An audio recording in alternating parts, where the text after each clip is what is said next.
Hola a todos los amigos de Filosofía Apuntes. Estamos a 23 de febrero del año 2024. Y estamos en la Suma Teológica, parte primera, cuestión 49, sobre la causa del mal.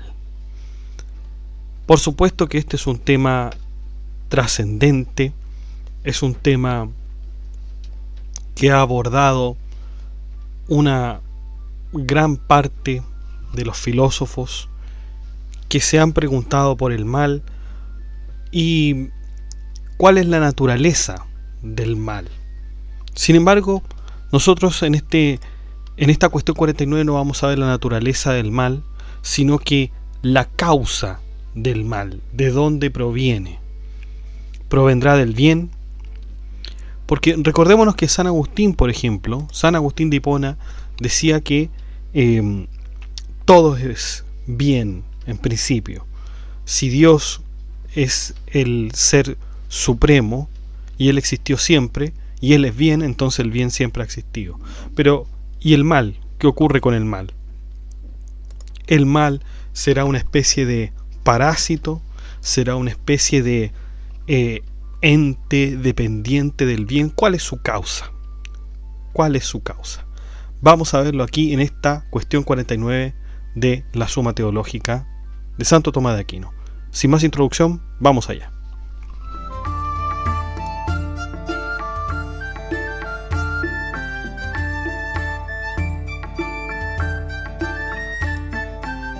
Bueno, artículo primero. ¿El bien puede o no puede ser causa del mal? Hay objeciones por las que parece que el bien no puede ser causa del mal. En primer lugar se dice en Mateo 7:18, el árbol bueno no puede producir frutos malos. En segundo lugar se dice, uno de los contrarios no puede ser causa del otro. El mal es contrario al bien, por lo tanto el bien no puede ser causa del mal.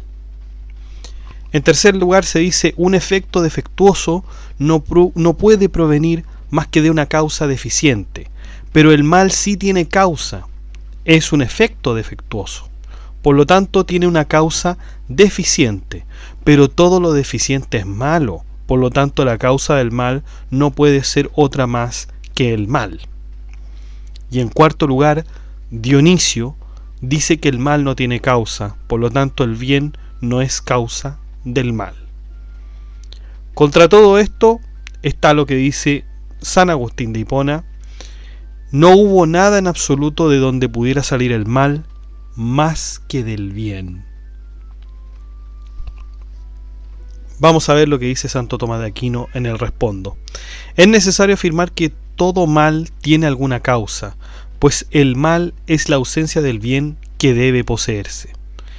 El que a algo le falte su natural y debida disposición no puede tener su causa más que en algo que le aparte de su disposición, como no se mueve. Por ejemplo, un cuerpo pesado sin que alguien lo empuje hacia arriba, como tampoco falla un agente en su acción a no ser por la presencia de algún obstáculo. El ser causa no le puede corresponder más que al bien, porque nada puede ser causa más que en cuanto que es ser. Y todo lo que es ser en cuanto tal es bueno. Si nos detenemos en los cuatro géneros de causa, comprobamos que la gente, la forma y el fin implican alguna perfección que pertenece a la razón de bien. Incluso la materia, en cuanto que es potencia para el bien, tiene razón de bien. El hecho de que el bien sea causa del mal y causa material resulta evidente de lo dicho anteriormente, porque ya quedó demostrado que el bien es el sujeto del mal. El mal, por otra parte, no tiene causa formal, sino que más bien es privación de la forma. Lo mismo cabe decir con respecto a la causa final, pues más bien lo que tiene es privación del orden a su debido fin. Pues no sólo el fin tiene razón de bien, sino también de utilidad, porque está ordenado al fin. El mal tiene causa por lo que se refiere a la gente, y no en cuanto tal, sino accidentalmente. Para demostrar esto, hay que tener presente que el mal es causado de forma distinta en la acción y en el efecto. En la acción es causado por la ausencia de alguno de los principios de la acción o del agente principal, o del instrumental. Por ejemplo, la ausencia de movimiento en el animal puede deberse a la debilidad de su fuerza motora, como sucede en los niños, o por la incapacidad instrumental, como sucede en los lisiados. Por otra parte, el mal en alguna cosa, pero no en el propio efecto del agente, a veces es causado por el agente, otras veces, porque el agente es defectuoso o porque lo es la materia. El mal causado por la capacidad o perfección del agente se da cuando a la forma que el agente persigue le acompaña necesariamente la privación de alguna otra forma. Por ejemplo, a forma del fuego le acompaña la privación de la forma del aire o del agua, pues cuando más potente es la fuerza del fuego, tanto más fuerte imprime su forma, y así corrompe también las formas contrarias. Por eso, el mal y la corrupción del aire y del agua es debida a la perfección del fuego. Pero esto sucede accidentalmente, porque el fuego no pretende anular la forma del agua, sino imprimir su propia forma. Pero haciendo esto causa aquello accidentalmente. Pero si hay defecto en el efecto propio del fuego, por ejemplo que no llega a calentar, esto se debe al defecto de la acción, que, a su vez, es debido al defecto de algún principio o a la indisposición de la materia que no recibe adecuadamente la acción del fuego. Pero esto mismo, que es ser deficiente, le sucede al bien, al que le compete, en cuanto tal, actuar. Por eso es verdad que el mal de ningún modo tiene una causa, a no ser de manera accidental, y es así como el bien es causa del mal. Vamos con las objeciones en particular. La primera habíamos dicho que se dice en el Mateo 7:18, el árbol bueno no puede producir frutos malos. Aquí Tomás de Aquino cita a Agustín y dice que Agustín decía: el Señor llama árbol malo a la mala voluntad y árbol bueno a la buena voluntad. De la voluntad buena no surge un acto moralmente malo, de la misma forma que de la voluntad buena se sigue un acto moralmente bueno. Sin embargo, el mismo movimiento de la mala voluntad es causada por la criatura racional, que es buena, y así es la causa del mal. En segundo lugar, teníamos que uno de los contrarios no puede ser causa del otro. El mal es contrario al bien, por lo tanto el bien no puede ser causa del mal. Aquí nos responde que el bien no causa aquel mal que le es contrario, sino otro, como la bondad del fuego causa el mal del agua, y el hombre, bueno por naturaleza, causa el acto moralmente malo. Esto mismo sucede accidentalmente, como acabamos de decir. Encontramos también que uno de los contrarios causa el otro accidentalmente, como el frío del ambiente exterior calienta en cuanto que el calor se concentra en el interior. En tercer lugar, teníamos que un efecto defectuoso no puede provenir más que de una causa deficiente, pero el mal sí tiene causa, es un efecto defectuoso, por lo tanto tiene una causa deficiente y por lo tanto, se objeta que todo lo deficiente es malo y por lo tanto la causa del mal no puede ser otra más que el mismo mal. Aquí nos dice que en las cosas provistas de voluntad, la causa deficiente del mal es distinta de la que se da en las cosas naturales, pues el agente natural produce su efecto tal cual es él mismo, a no ser que se le impida algo externo a él. Esto mismo es ya defecto suyo. Por eso nunca se siguen en el efecto un mal, a no ser que preexista algún otro mal en el agente o en la materia, como hemos dicho. Pero en las cosas provistas de voluntad, el defecto de la acción procede de la voluntad deficiente en acto, en cuanto que al actuar no se somete a las reglas. Sin embargo, este defecto no es culpa, sino que la culpa se debe al hecho de que se actúa con tal defecto. En cuarto lugar, teníamos la cita de Dionisio, que dice que el mal no tiene causa y por lo tanto el bien no es causa del mal. Aquí nos dice que, como acabamos de afirmar, el mal no tiene una causa directa, sino que solamente es indirecta. Y ahí terminamos entonces el artículo 1. Vamos con el artículo 2. El sumo bien, Dios, ¿eso no es causa del mal? Hay razones para pensar que el sumo bien es causa del mal. Es decir, el sumo bien, en este caso Dios, es causa del mal. Se dice en el Isaías 45, 6 a 7: Yo, el Señor y no otro Dios, hago la luz y creo las tinieblas, hago la paz y creo el mal. Y en Amorós 3:6 se dice: ¿habrá algún mal en la ciudad que no haya hecho el Señor?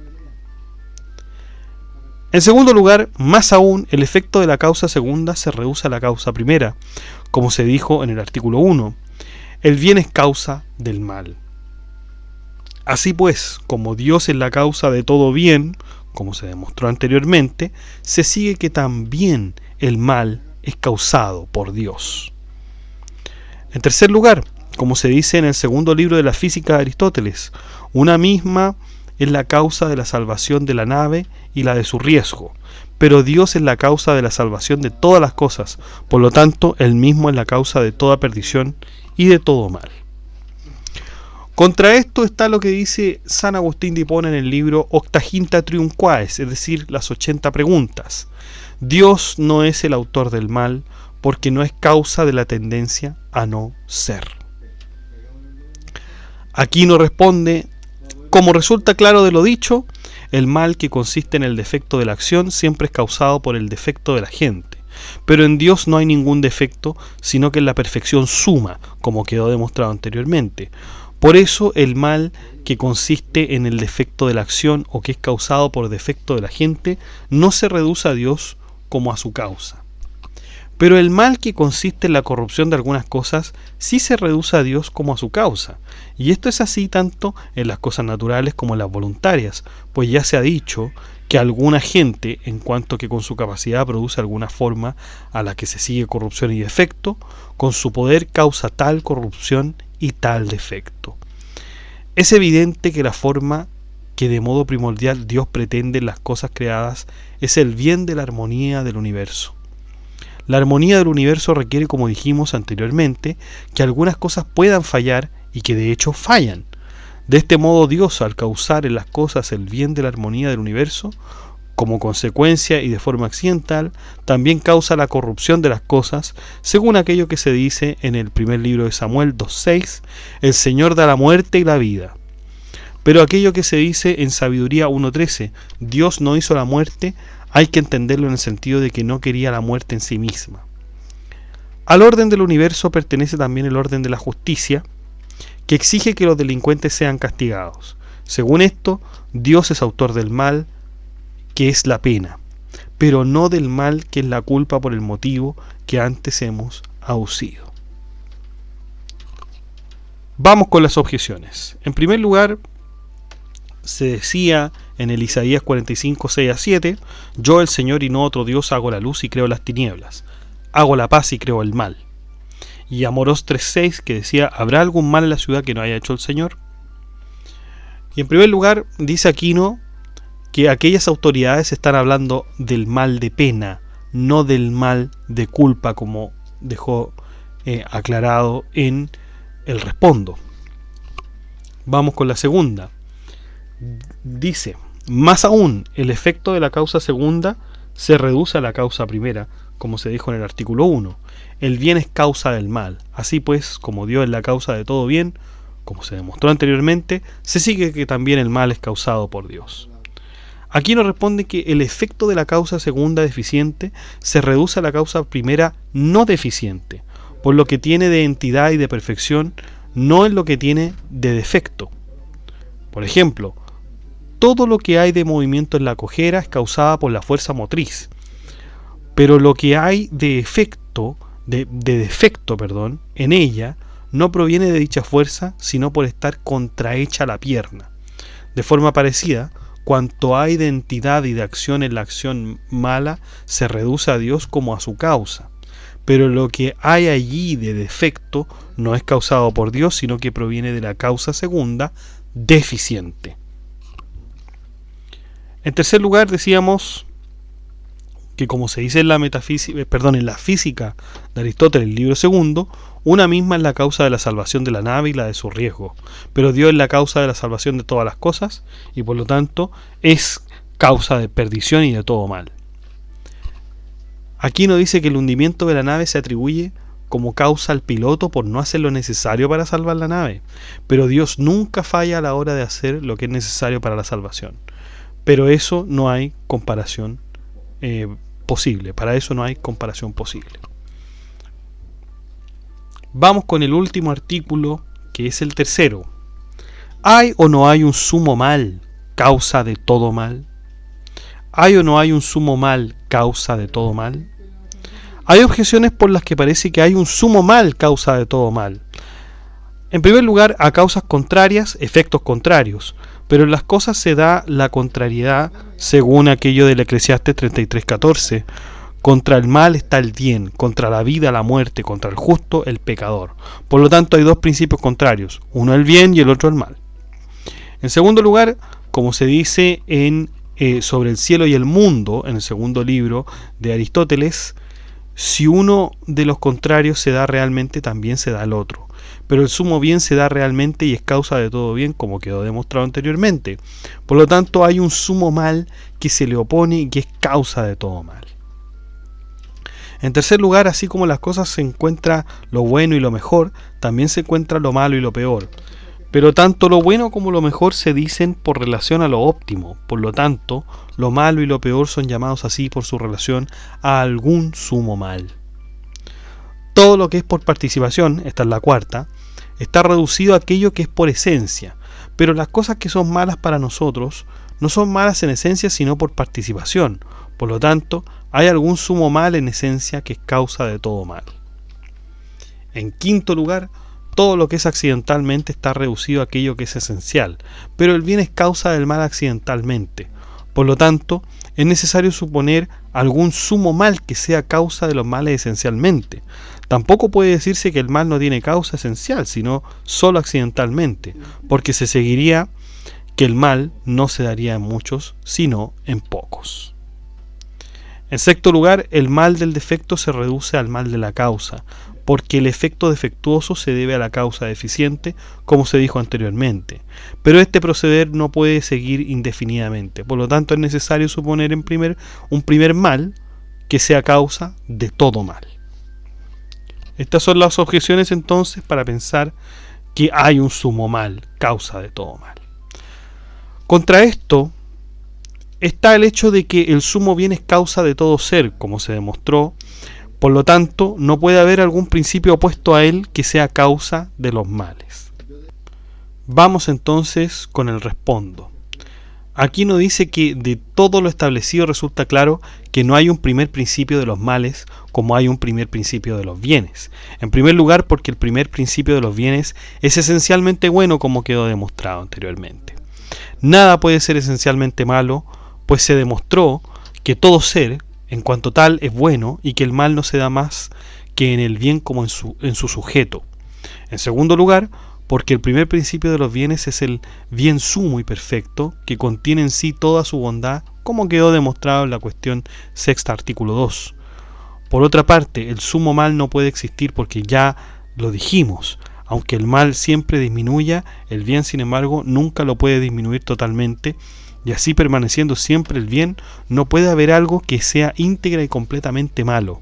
Por lo tanto, el filósofo, en el cuarto libro de la Ética, dice que, si el mal fuera completo, se destruiría a sí mismo, porque una vez destruido todo bien, que se requiere para la integridad del mal, se suprimiría también el mismo mal, pues su sujeto es el bien. En tercer lugar, porque la razón de mal contradice la razón del primer principio, porque todo mal es causado a partir del bien, como se demostró anteriormente. Bien porque el mal no puede ser causa más que accidentalmente. De este modo no puede ser primera causa, porque la causa accidental es posterior a la esencial, como resulta evidente en el segundo libro de la física. Quienes estuvieron dos principios, uno bueno y otro malo, cayeron en este error por el mismo motivo por el que surgieron otras extrañas hipótesis de los antiguos, es decir, porque no tuvieron presente la causa universal de todo ser, sino tan solo las causas particulares de todos los efectos particulares. De este modo, si encontraron a algún ser que por su naturaleza era perjudicial para otro ser, opinaron que la naturaleza de aquel ser era mala. Es como si alguien dijera que la naturaleza del fuego es mala porque destruye la casa de algún pobre.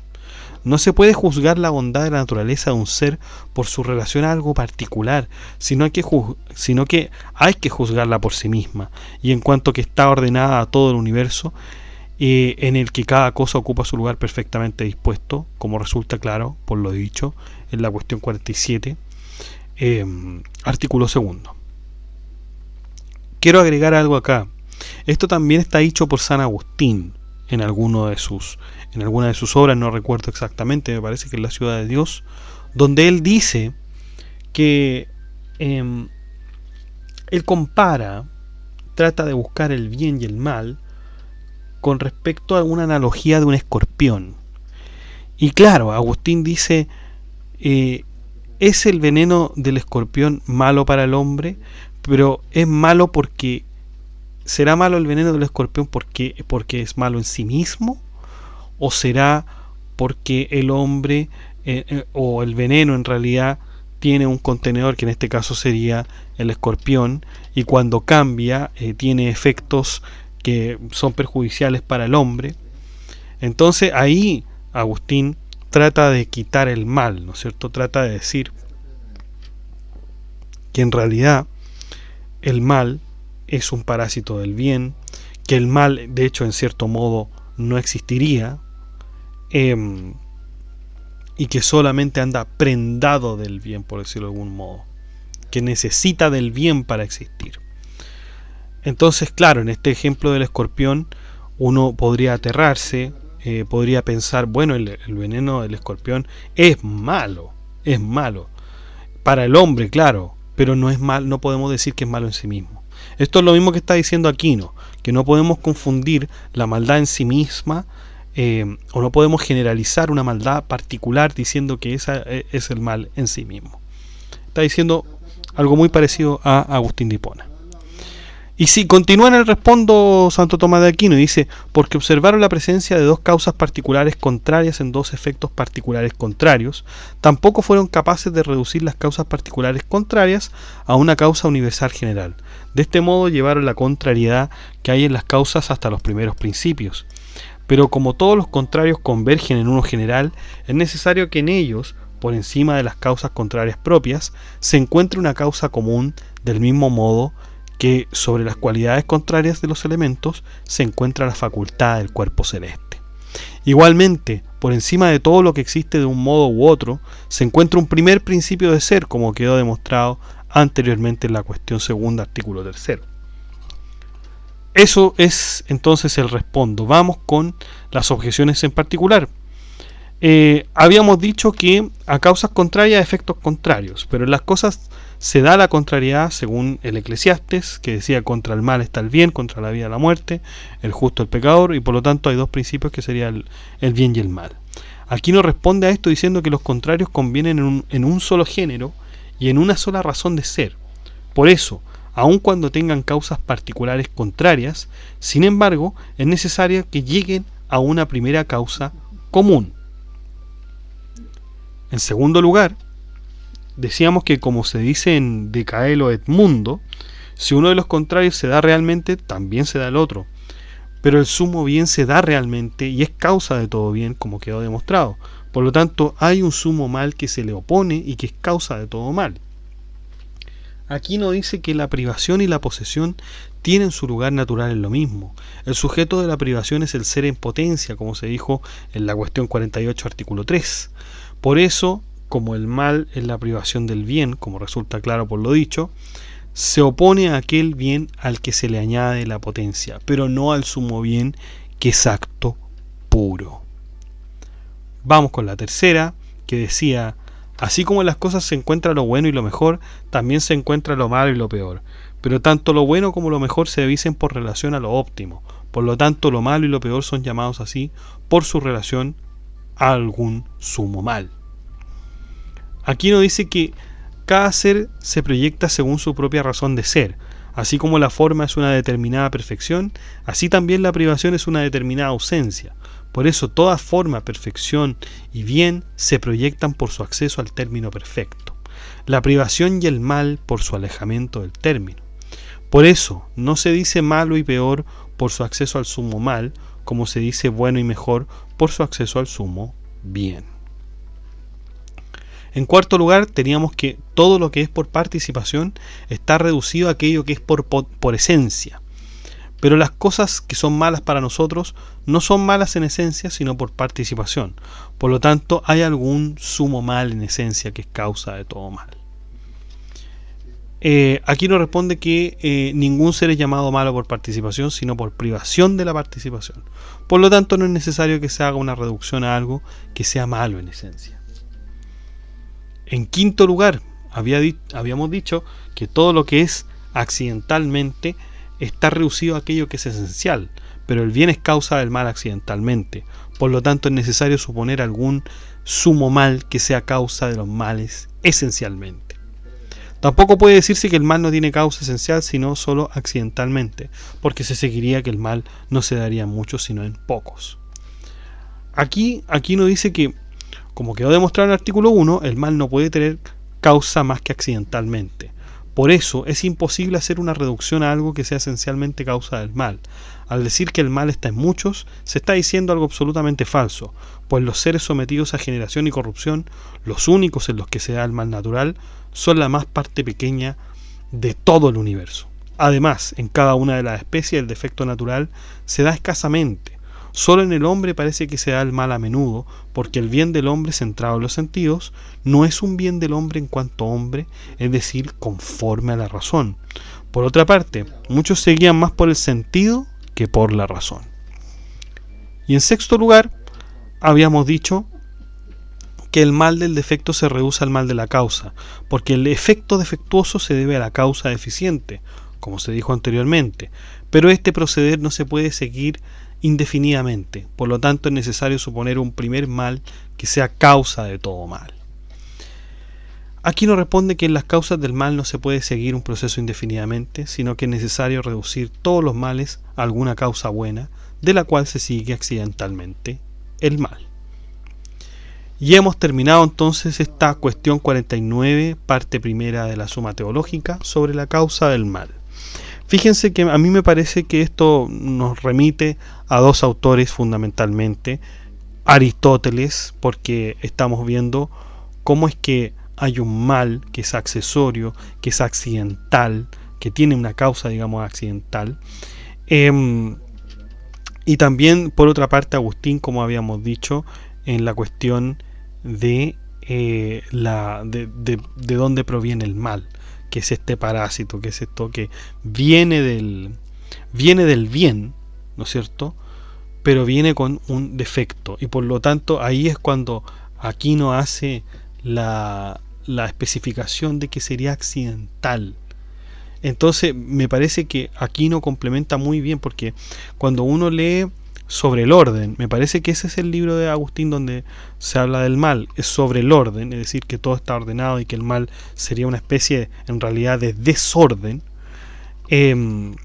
Agustín lo dice en esos términos. Lo dice en esos términos, esas aseveraciones. Pero aquí no nos está diciendo ya más desde un ámbito aristotélico, y me parece que si uno lo tiene por aristotélico y lo trata de explicar por el aristotelismo en cuanto a lo occidental, me parece a mí que es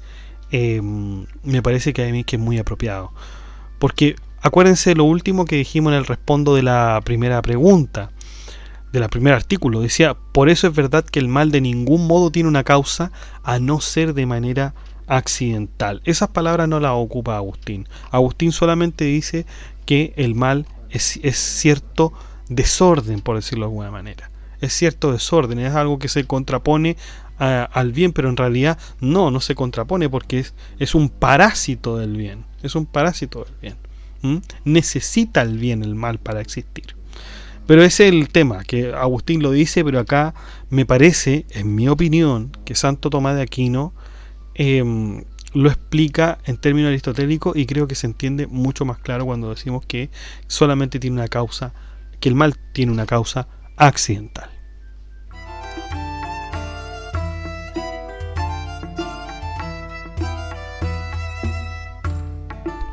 Bueno chicos, y eso ha sido todo. Muchas gracias por escuchar este podcast. Si le ha gustado, de like, comente, comparta, suscríbase, acceda al blog que está en la descripción del video, haga su aporte en PayPal, haga su aporte en Patreon. Que estén muy bien, cuídense. Chao.